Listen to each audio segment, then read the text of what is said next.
What's up, guys? It's Mike, the Smokin Monkey, and this is Susie, my 2017 SV650. And if you can't already tell, we're in the middle of fall. It is the end of riding season, unfortunately.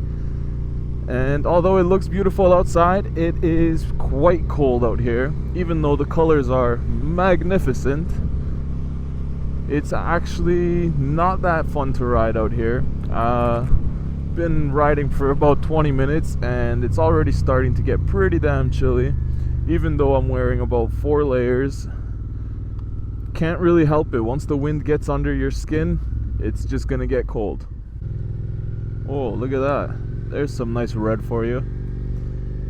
And I'm trying to prolong putting the bike away as long as I can, but honestly, the longer I wait, the worse it's gonna be for me when I actually do go to put it away. So I'm gonna have to bite the bullet and do it pretty soon, which is why I've been doing my maintenance. As you guys can see on my last video, I did the air filter, and today we're gonna go home and do an oil change before the sun goes down, hopefully, so you guys can see it, because the lighting in my garage is not magnificent, but I will do what I can to get you guys a good shot. So let's roll back nice and slow, take in some scenery, and we'll go do an oil change. And to everybody who's subscribed recently, I'd like to thank you guys. And we have lots of content coming up. I've got lots of things planned for the channel, so stay tuned. I will be adding a lot more cool things, and I'm not going to be doing just mods. We're going to do a lot of cool different stuff. Don't want to do too many spoilers, but it's going to be pretty cool. And I just want to say that everybody that's been on this channel with me, you guys have been great. You guys have awesome. You guys have been awesome. You guys have really put in some good feedback on the videos, and you guys have just been a really amazing audience. So thank you for that, guys.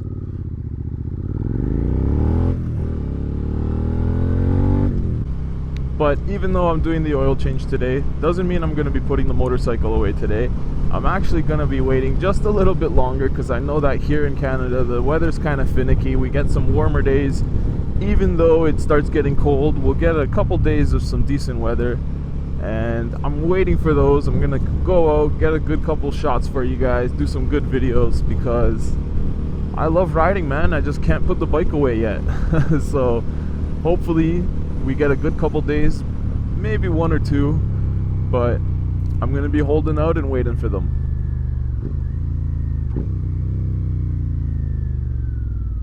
And I'm already starting to build up a parts list of things that I want to collect and get for the bike over the next few months. So if you guys have anything in mind that you want to see, or anything that you want me to try out on my bike, then let me know. I'm definitely gonna go and try to put together a nice big list of different things, and we're gonna make the bike faster, we're gonna make the bike look better, and we're gonna make the bike just more fun to ride. I don't even know if that part's possible, but we're gonna do our best because this thing's already a riot. If you have one, then you know what I mean. If you don't have one, and take my word for it, it's honestly one of the most fun motorcycles I've been on. It's a great all-around machine. You can do almost anything on it, and with the mods that's out there, you guys can pretty much put this together in any kind of configuration you want, from a scrambler to a street bike, cafe racer, track bike, you name it, you can get the parts. What's up, buddy? And honestly, guys, so tell me what you guys want to see, because I'm going to be building up a nice pile of parts. Honestly, man, I can't get enough of these colors. It's so nice that we get all 4 seasons here. I know I keep saying that, but it honestly is. I hate winter. I don't use the snow for anything. I don't ski or snowboard, so for me it's kind of shit. But maybe I'll start doing something. Maybe I'll get a snowmobile or an ATV and make some videos for you guys. That would be pretty cool. My only problem is space. If I can find somewhere to put it, I will buy it. It's like a rainbow on the trees, man. It's awesome. But it's time to head back. As you guys can see, the sun is setting, and if I don't go back soon, then we won't make it back during the daylight. So let's go change this oil, and you guys can find out exactly how it's done right now.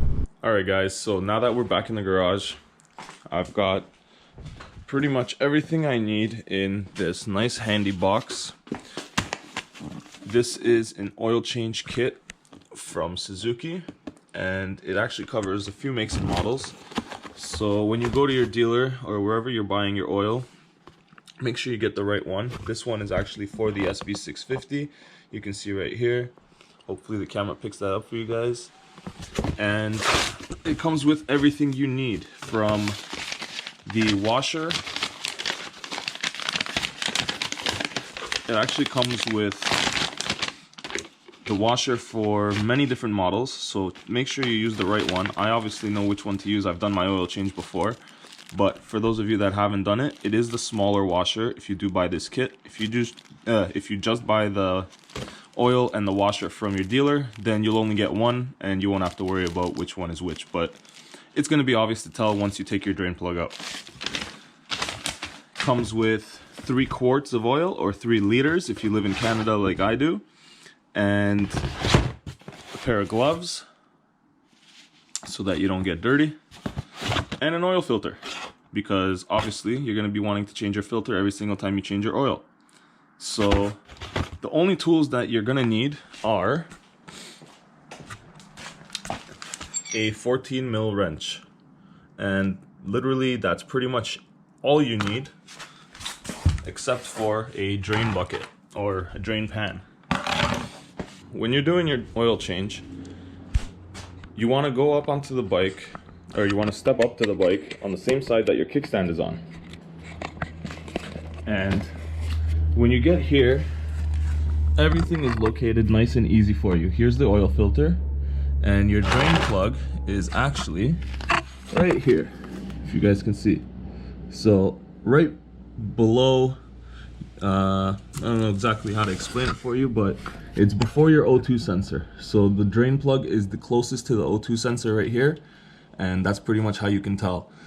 It's also the lowest point on the engine, and from doing my oil change last year, I can tell you, keep it on the kickstand rather than on a stand, because it'll lean the engine towards the drain plug, and all of that oil will come out a lot easier than if you had the bike on a stand. So I learned that last year when I put it on the stand, took it off very quickly and did the oil change like this, and it's a lot easier. So if you don't have a stand, don't worry, you can still do your oil really easy. So for now, get your pan out of the way, get your 14 on there, and crack it loose. Get your pan in place and simply spin the drain plug out. And if you can, try to get right to the end of the drain plug and then move it out of the way nice and quick so you don't get it all over yourself. And sort of like this. So, as you can see, the drain plug is the smaller size. You can see the washer on there, and my oil actually isn't too bad. Let me see if I can get a better shot for you guys. You can see the oil actually isn't too bad. So I keep my oil nice and clean. I don't ride until it's filthy, and it keeps your engine a lot better, keeps your engine working a lot better, and it doesn't cost you very much. The entire oil change kit cost me about $40, but if you're buying just the oil and the filter by itself, I think you're going to pay pretty much the same price. You might get a little bit cheaper of a discount because you're getting it all in the kit, but it's not going to vary very much, maybe by about $5 to $10. As you guys can see, it's just about done draining, and now you can move your pan forward so that you can open up your oil filter. Same idea, get it nice and loose, twist it back and forth if you have to, because when they get warm, they expand a bit, and so does the metal that's holding the filter on. So everything gets a little bit tight, the rubber gasket expands a bit, so just give it a good couple turns, then get your pan in place and spin it off. Now it's okay if it gets on your exhaust, don't worry about that. As long as you clean it all off with a cloth before you start the bike, You're not gonna have any kind of smell or any kind of issues, so don't stress about that. Now once you get it to a slow little drip like that, you don't have to really worry. It's gonna drip like that forever. You can leave it there all day, it's still gonna keep dripping. So honestly, just stick your drain plug back in and go back to the filter and wait for that one to stop dripping as well. So I don't know how well you guys can see that, but the one washer is flat and the other washer is quite raised. So after you put this in, it's a crush washer. You don't want to reuse it. For anybody that says they're not going to buy the washer, they're like 50 cents, just buy the damn washer. So don't be cheap, get yourself the washer and do the oil change the right way. Because honestly, you don't want to go and be leaking oil all over your driveway or parking spot or wherever you keep your bike just because you didn't want to spend 50 cents. So get your new washer on there with the tapered side to the top, to the engine, and stick your bolt back in.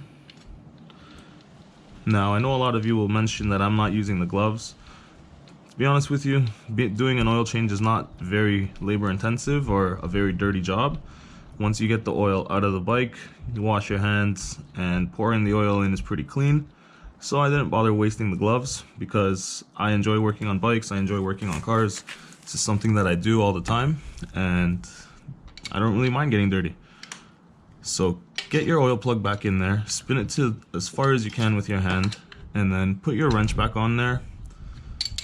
And you want to just make sure that you get it nice and tight, not too tight. There is probably a torque rating. You don't want to go too tight. When you feel it get a little bit of resistance there that it doesn't want to move anymore, give it just a slight bit more, and that's it, back off. Now it's time to put on your new oil filter. Now make sure that this gasket comes off of the old oil filter and doesn't stay here. Because if it does, and you put this oil filter on with two gaskets, you're also gonna have a leak, and you're also gonna have a problem. Now there's two ways of doing this. You can fill the oil filter with oil and spin it in, or you can leave it dry like I did, and when you put the oil filter on, make sure you start the bike right after you fill it, then check your oil level twice. I'll show you exactly what I mean in a second. Same thing with this, get it hand tight, just a bit more, and that's it. Now to clean everything off once I'm done, I use a little bit of brake cleaner. I just spray it on, and it kind of washes all the oil off without you having to do any work by hand.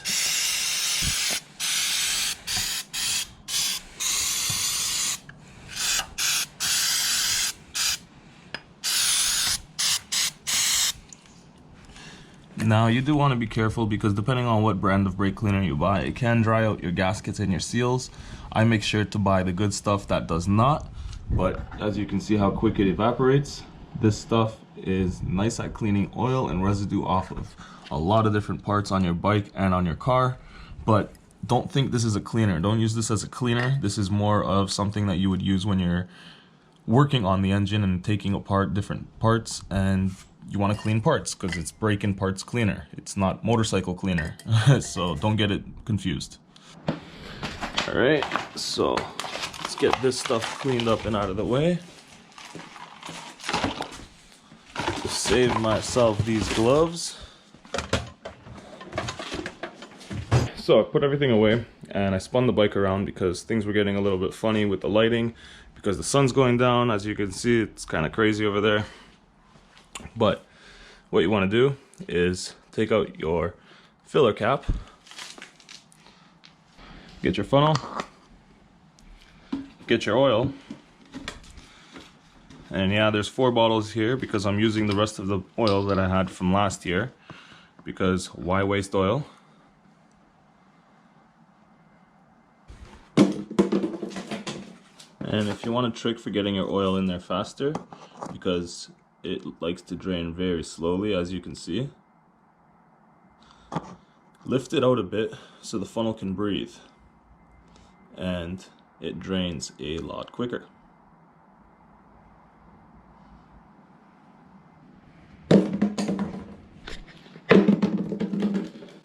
And that's 2.5 because I had a half from last time. So now what you want to do is take out your funnel, replace your drain plug and start up your engine, because you're gonna want to check your oil in this little window here. Now you guys can see there's a mark right there and right there.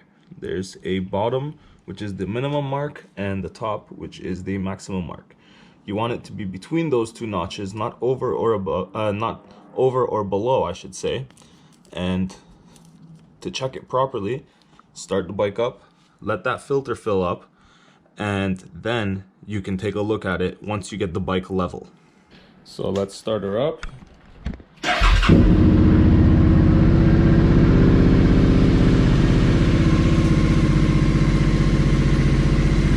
When you get it started, you can check for any leaks around the filter or anywhere else. And it looks like we are golden. Let it run for about a minute. Don't rev your engine. Then you can turn it off. After you run it, take another quick look for any leaks. And as you can see, we are golden. No leaks anywhere. So we're good to go, and check the oil level now. And the way I do it is I hold the handlebars with one hand. At the same time I'm holding the brake. And I lean the bike over towards myself with the wheel straight. Once you get the bike level, wait for that oil level to come up. And if you don't see it, it means you need a little bit more oil. So I'm gonna add some more oil, and we'll see in a second if we're good. Now keep in mind, guys, when you're doing your oil change, it's always easier to add a little bit of oil later than to take some oil out. So don't add too much at a time. Add a little bit and check it. That way you're not stuck having to remove your drain plug and drain out that extra bit of oil. So we got a little bit more in there.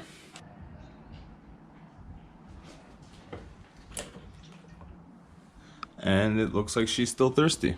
So we keep going. And now you guys can see it's almost there. We're just in the middle. So I'm gonna give it just a tad bit more and we should be good to go. That should keep it good. Check it one more time.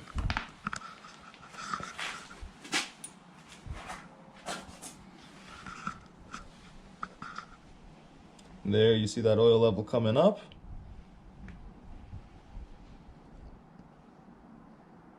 And we are right on the money. So we're safe to put the cap back in, and the bike should be good to store or whatever you feel like doing. Unfortunately, the season's coming to an end for me. Hopefully not for you guys, but at least the bike has clean oil in it, so no matter what your plans are, you're good to go. And if you're doing this job for yourself the first time, shouldn't take you more than about 20 minutes. It's actually really straightforward. You don't need more than one tool to take off that one drain plug. Everything else you can pretty much do by yourself. And yeah, it's a very satisfactory job, because at the end of it, you know your bike has a clean oil in it, it rides better, and it's just maintained. So your engine's gonna last you that much longer. So you don't have to worry about any kind of hiccups or any kind of problems on that end, at least. And that's everything, guys. So one thing I will mention is make sure you dispose of your oil properly. I have a local place where I can drop off my used oil. I don't know about you guys where you live, but make sure that you don't just pour it down the drain or in the sewer or something stupid like that. Just dispose of it properly, because if you fuck the environment up, where are you gonna ride your motorcycle? So thanks for watching, guys. Thanks for sticking around to the end of the video. And leave me a like and a comment. If you're new around here, don't forget to subscribe, because I've got tons of more awesome videos coming your way. And I hope to see you guys on the next one. So until then, ride safe out there and peace.